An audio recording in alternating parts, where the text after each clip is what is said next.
Galates, épisode 8, la promesse, chapitre 3, versets 15 à 18. Après avoir montré comment dans l'Ancien Testament, la loi et la foi sont deux choses distinctes, Paul s'apprête maintenant à distinguer deux paroles qui furent toutes deux données par Dieu, la promesse et la loi. Paul veut montrer que l'héritage n'est pas donné à celui qui respecte rigoureusement la loi comme une récompense.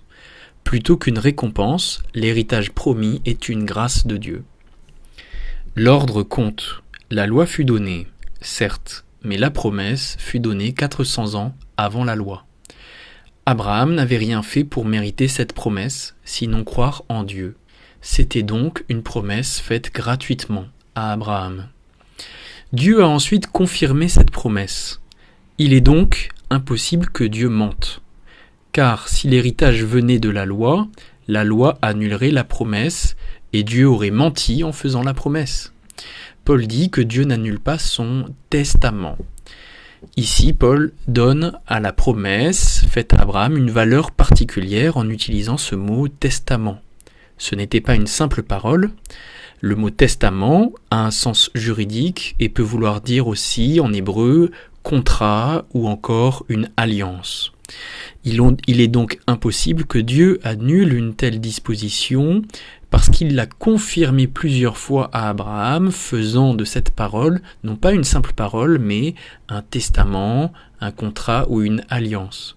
La loi donnée par Dieu n'a donc pas pour but d'accorder l'héritage, sinon la loi annulerait cette promesse. Dieu a donc donné la loi pour une autre raison, ce qui sera le sujet du texte de demain.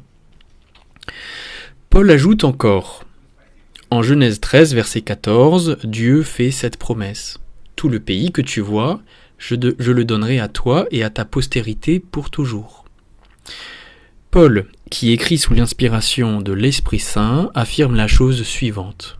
Cette descendance d'Abraham, mentionnée en Genèse 13, verset 14, est en fait au singulier. La promesse est donc faite à une seule personne, et non pas à tous ceux qui descendent d'Abraham. Cette promesse de Dieu a en fait été faite uniquement à Jésus-Christ. Lui seul est la descendance d'Abraham.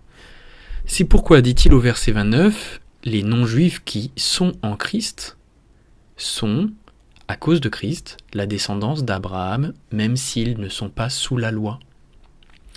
Le verset 18 explique qu'en fait, pour Abraham comme pour nous, la promesse s'accomplit par une grâce de Dieu et sans aucun effort de notre part, sinon nous serions les auteurs de la promesse et tout mérite nous reviendrait.